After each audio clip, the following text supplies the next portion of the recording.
welcome to Tom Myers versus the rest of the world. The East Coast has been hit with a lot of winter weather in the first month of this year. I noticed the European models always give us a lot more snow than the American models. I think it's nostalgia, as the first European models of this country involved blanketing the country not in snow, but in smallpox. Oh. A study by the Journal of Obstetrics and Gynecology suggests the COVID vaccine may be delaying women's periods. That's great news for women who can add, "I just got my COVID vaccine" to the list of excuses they can give to their significant others, along with, "I have a headache," and "Is that all you've got down there?" A study in Hong Kong stated that hamsters were capable of catching COVID-19, meaning the virus is transmissible through anal sex. Ow. Former Alaska governor and vice presidential candidate Sarah Palin tested positive for COVID-19 again. I'm legit shocked, as I didn't think anyone was willing to get close enough for her to be infected. Rudy Giuliani will appear in the season premiere of The Masked Singer. Personally, I'd rather see him on an episode of MTV's Wild 'N Out without safety measures. Stormy Daniels won her lawsuit against her former attorney Michael Avenatti after it was revealed that he stole money from her book proceeds.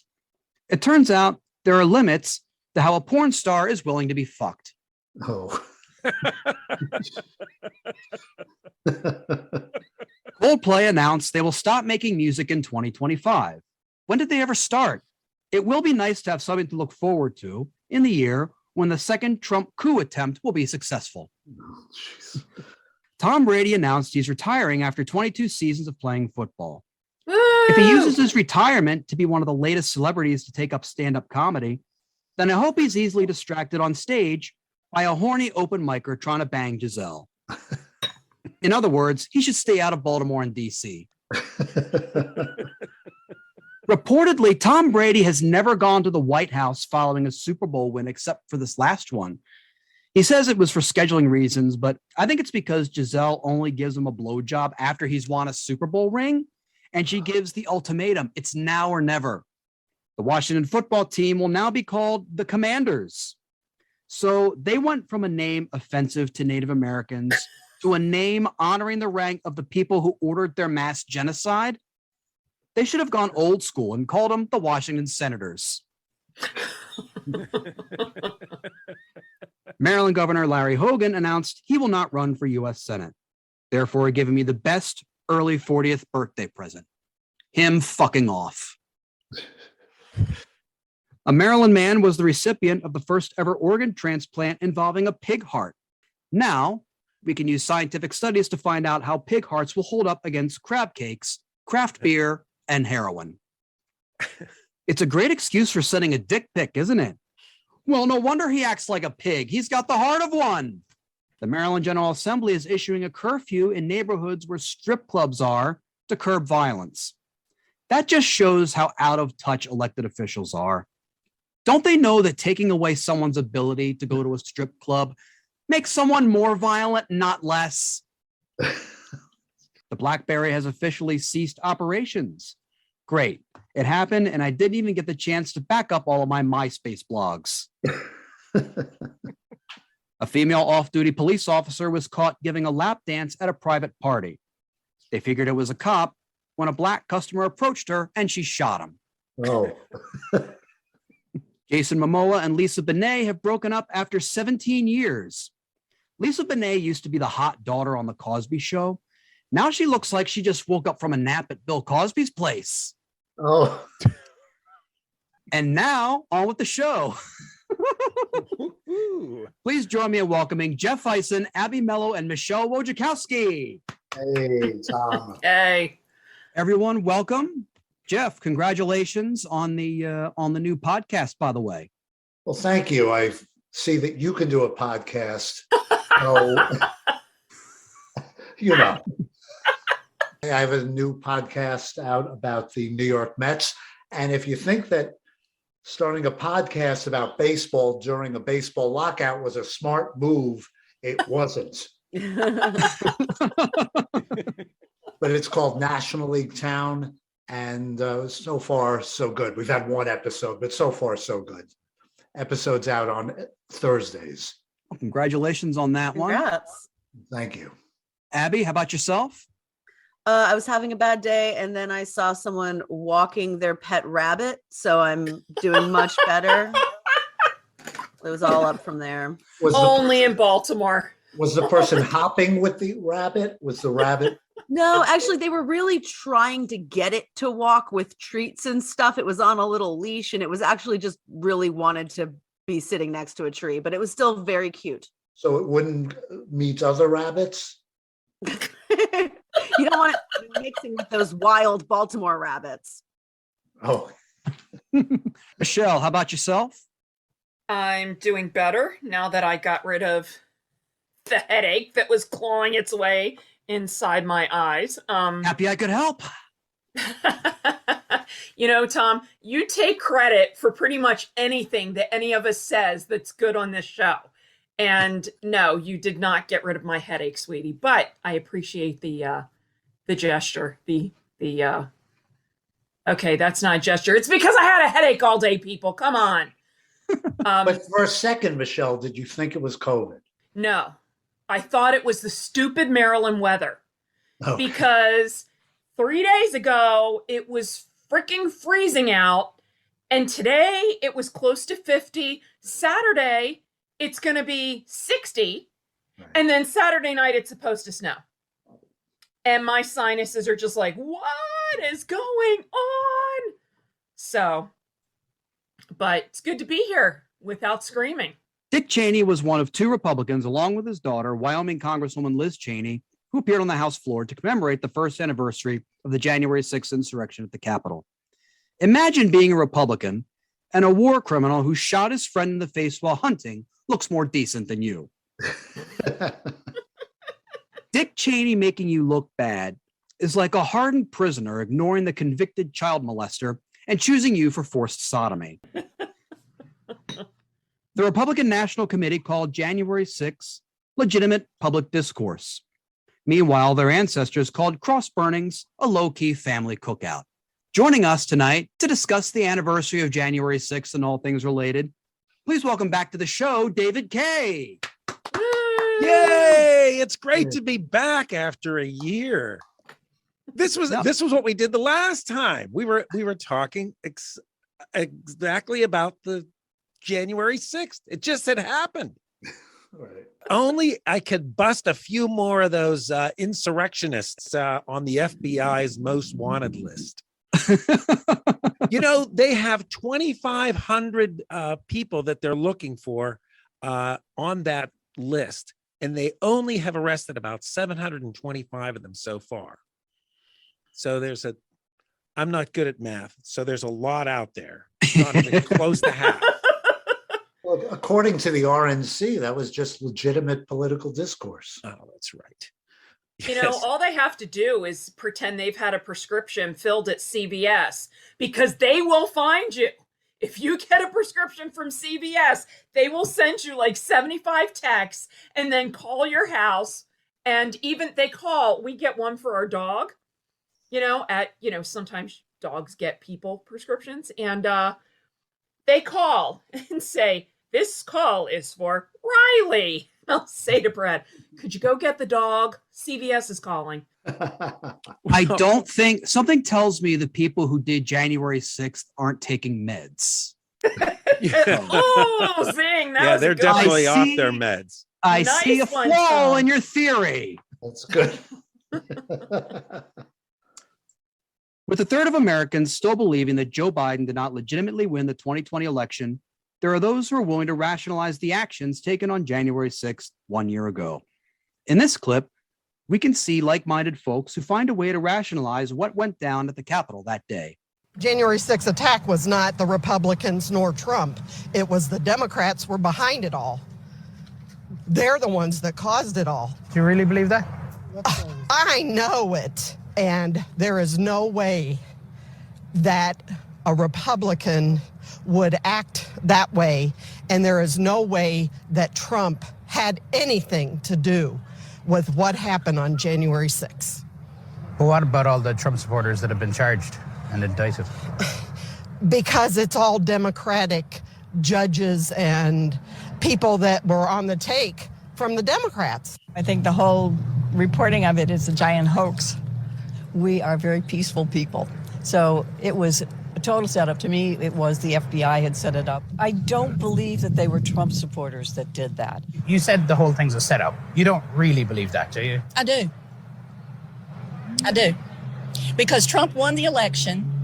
They've proven it over and over again. I really don't think Trump had much to do other than people that were supporters for him. Some were involved, but I think they were enticed by the FBI and by undercover agents. What would you say to people who say January 6th was the biggest attack on American democracy since the Civil War? Absolute rubbish. But amid all the denial and deflection, I met one Trump supporter who said it was important to be real about what happened on that day. What do you think of the Trump supporters that stormed the Capitol? Oh, my. You talk about misfound feelings. Seeing the folks from my side of the state that were there, and they're not the part of the campaign that we would like to have. Do you think some Trump supporters that say it's Antifa, it's Black Lives Matter, that they know that that's bullshit, but they just don't want to admit it's easier to blame someone else? Everyone is afraid to, take the blame. It's that simple. The thought that there are people in our population walking among us who think that way, just nauseating. And they have no basis for these opinions, but they get it from watching Fox or the other even more extreme channels, and there's nobody to tell them otherwise. So they have that belief system, and it's perpetuated from these cable networks. It's just sickening. It has to be some type of cult. These people have been groomed to believe this. Oh, absolutely. The cult of personality that is Trump, Trump's followers, have really been groomed over the years by the right-wing media, Fox, OAN, the Newsmax. All of these, they're right-wing politicians that have that now have continued to tell the false lies of January 6th and the false lie of the stolen election. I actually know a little bit about this from the research, and they talk about the toxic triangle. So there's 3 parts to that. You have to have a leader, obviously, and a conducive environment. But that third piece is what you're talking about. It's the followers themselves have to be willing to go along with it. And there's actually kind of a new, very budding research stream about toxic followers. There's not a lot of research out there about it right now. It's kind of a newly coined term, but I will be interested in following that line of research in the future because they do play such a large role in how big a movement like this gets. And I think you're right, Michelle. I think there's a lot of underlying commonalities that makes a toxic follower. And again, also you need that conducive environment. When you say toxic, do you mean they are over the top? I mean, they're like just fixated, or are you saying toxic? I don't understand I'm speaking from like the leadership literature and research. And so what really kind of what it comes out of, I don't have a textbook definition in front of me, but the idea of being toxic is that you aren't actually, in the case of a toxic leader, they aren't doing what they're doing for the greater good of the people. They're doing it either for their own glory or for destructive means. Toxic followership, again, I'm not, it's kind of a budding nascent area of research. I don't know too much about it now, but I would imagine it has a similar connotation where it's that we aren't actually doing good through this work. We're actually doing harm, and maybe that's even our intention. A January 6th rioter asked a judge to let him access the internet. He was banned from doing so because of his participation in online conspiracy groups. His lawyer says he wanted to use the web to look for a job and to interact with people of the opposite gender. I guess it's better to write that in a legal briefing than saying he's an unemployed loser who doesn't get laid. Jenna Ryan, the Texas real estate agent who flew her private jet to D.C. to participate in the events of January 6th, said that she immersed herself in the theories about the 2020 election being stolen. Prior to her 60-day sentence, she started immersing herself in episodes of Orange is the New Black. Whereas before, she was studying how certain ballots for Joe Biden could have been faked and fraudulently counted. Now she's studying the best way to be satisfied while being scissored by her cellmate. Oh. There you The go. Justice Department, the Justice Department has started releasing selfie videos of the various participants in the insurrection, including this one of a rioter bragging about his outing that day. So, yes, today, Ryan Nichols grabbed his fucking weapon and he stormed the Capitol and he fought for freedom, for election integrity. I fought. I can't believe he just had a tire iron with him. Or was that a nail puller? It was a What the- crowbar. A crowbar. Yeah. Mm-hmm. Next to his bed. Because when you go to visit the Capitol, the federal, when you go there, that's what you want to have is a crowbar, not a camera, not some money for souvenirs. You want a crowbar. The crowbar, though, is to get the best deals from the gift shop. Like, Ryan Nichols is not going to pay this much for a White House figurine. And he's in his hotel room. Like, meanwhile, the guy next door is probably thinking, I'm trying to decide if I want grapefruit juice or tea. Dude, shut the fuck up. Plus, the way he flubbed election integrity, it's almost like he stopped fighting election integrity and started fighting the effects of a stroke. Hooked on phonics did not work for him. It's almost like he just learned about that as a reason for why they might be doing this. And he was new phrasing to him. He hadn't quite grasped it yet, but it was a really strong reason to storm the Capitol. Do you think the logic, quote unquote, was let's storm the Capitol? And then he, for a second, asked why. And then they said election integrity. But he had already committed to it. It's more syllables than stop the steal, to be fair. Far from being shamed for thinking of debunked election conspiracies, some Republican candidates are using bullshit stolen election theories to further their own political aspirations, as is shown in this CNN report. As we know, overturning the 2020 election didn't work, so now big lie believers are setting their sights on overseeing elections. As we've noted before, at least 163 Republicans who have embraced Trump's lies are running for statewide office. Of those, 18 are gunning for the top election post. Secretary of State, the idea that conspiracy theorists could soon run our elections isn't too far-fetched when you consider how voters are receiving them. CNN's Kyung La shows us just how these candidates are gaining traction. Good morning. We thought we'd catch up with you here. For someone running to be Nevada's chief elections officer, Republican Secretary of State candidate Jim Marchant doesn't seem to want to say much. What are you here talking about? Election integrity. And what do you mean by that? Election integrity. Marchant doesn't want to talk to the press. So, anyway, thank you. But the owner of the sandwich shop invited us into the public section of the restaurant, where we heard behind this gray curtain Marchant tell a crowd the lie that the 2020 election was stolen. Mr. Quaid and myself and my opponents, I'm the only one that believes that there was election fraud. Eliminate all voting machines, early voting, and mail-in ballots. And get new paper ballots from an unknown company somewhere in Texas, he says. This ballot, you hold it up to a black light, you can see watermarks, get the holograms. We've got a bunch of polls. We've got a bunch of people counting the votes. We've got to challenge the courts. After his speech, we asked him again about Nevada's 2020 election results. Trump lost the battleground state by more than 30,000 votes. I believe it was stolen, yeah. I mean, I believe that there were enough irregularities that we need to do an audit. 30,000 irregularities? Sure, I think more.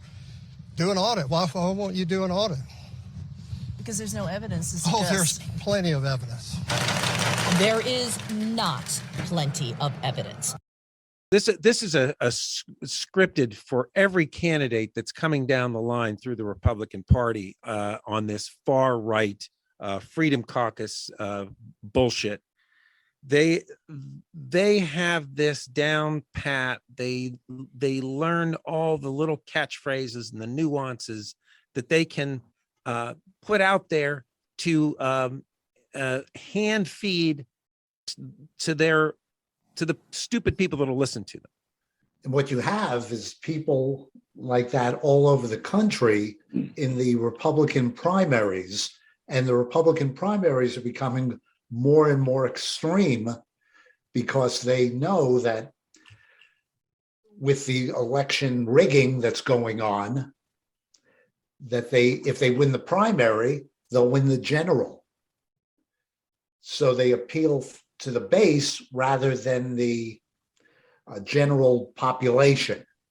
That's how this clown that's his platform. He's running to the extreme part of the party. And if they happen to lose their primaries, then, it's kind of a double-edged sword, because on the one hand, people like that are out of the running for the job. But on the other hand, like, they could be spouting conspiracy theories of why they lost their primary. So, well, that's right. They'll say that. Well, they'll say the election was rigged because they lost the primary.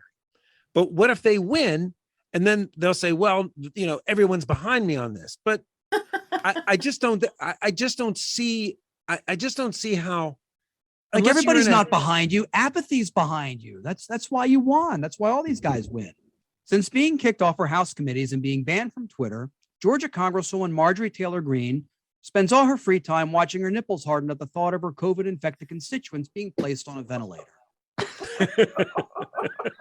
For legal reasons, I have to say she doesn't do that, to the best of my knowledge.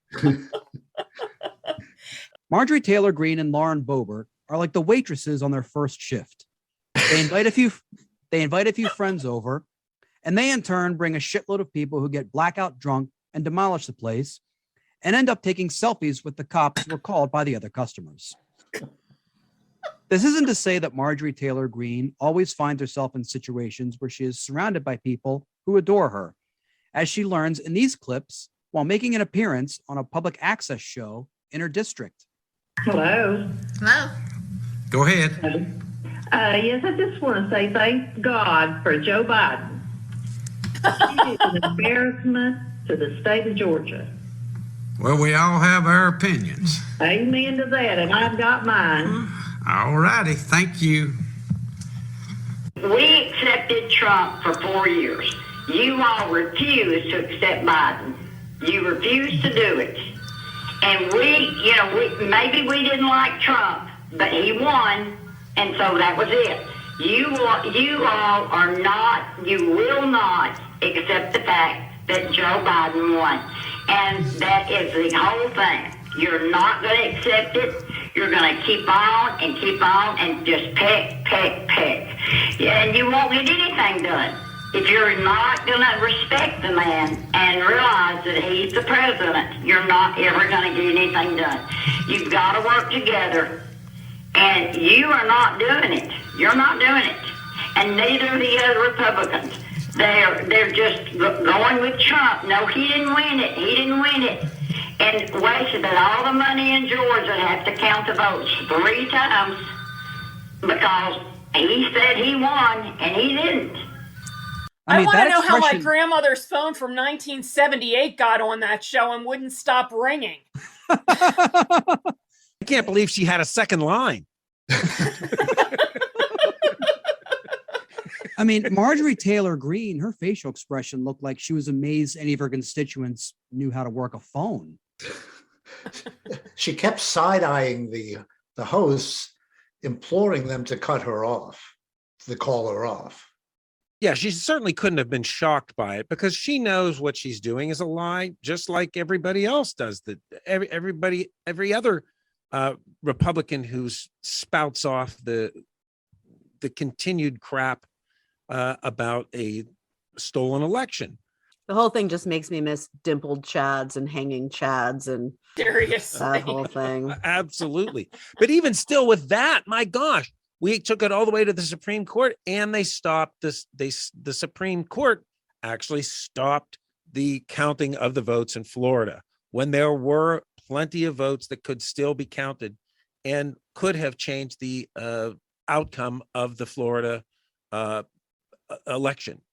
And on that note, that's our show. I want to thank Jeff Hysen, Abby Mello, Michele Wojciechowski, and David Kaye. Woo! Thank you. But before we go, my final thought. For what we can tell the first month of this year, it's clear the highlight of the year 2022 will be Betty White dying New Year's Eve 2021. I'm starting to think that Betty White knew 2022 was going to be hell. It wasn't the People magazine cover that jinxed her. It was her thinking, fuck this, I'm out of here. 2022 itself started off with a slew of celebrity deaths. There was Bob Saget. Depending on the circumstances of his death, it may not be completely sad, as his estate may be able to win $10,000 from America's Funniest Home Videos. Oh, Tom! Tom! Bob Saget would be the perfect winner to succeed the 2021 winner of that prize, Capitol rioter Ashley Babbitt. We also lost Louis Anderson, and I find it fitting that he would follow someone called Meatloaf. When I initially posted that joke, someone who worked with him often said that he would have loved that joke. Personally, I think he would have taken an issue, as Meatloaf was way too old of a target for him to abuse. I'm really looking forward to Louis C.K. dying, mainly because I want to see how he'll be honored. I hope it's a testament to his biggest contribution to the world of comedy by having his penis hanging out of his pants while he's in his coffin. Of course, as he's an old white guy, you may not be able to see it, so I pity the poor funeral home worker that has to take a penis pump to him so that his cock will be gloriously on display for all mourners to see. And if it's that bad an idea, then why is it in Louis C.K.'s will? This year started as an improvement over last year, as my 2021 started with me receiving angry tweets from Mariah Carey fans all over the world for some jokes I tweeted about her New Year's Eve interview with Anderson Cooper. The hatred was international, as it brought multiple cultures together. If my comedy career ever goes tits up, then I may be in line to become an ambassador, sort of like an R-rated Shirley Temple. I will be highly qualified, as because of all the angry tweets, I now know the Lithuanian for damn asshole.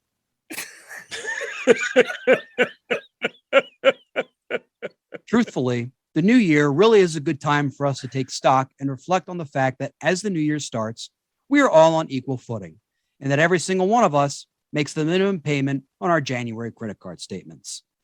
And it got me thinking, in a way, I'm glad the holidays are over, because I get a lot of really shitty offers around the holidays. For instance, I was offered a lot of money this past Christmas to host a karaoke party. I politely declined. In retrospect, it was the best decision. Sure, COVID was running rampant, and I may have gotten myself and a few of my close relatives ill, but at least I wouldn't have the embarrassment of knowing I got paid to host a karaoke party. Good night. This episode was written and hosted by Tom Myers, with panelists Jeff Hysen, Abby Mello, and Michele Wojciechowski, and guest David Kaye. Theme music by Jeroen Vandenburg. Executive producers Tom Myers, Matt Connarton for ipmNation, and Eddie Carson for Odyssey Radio. Thank you for listening, and please visit tommyers.us.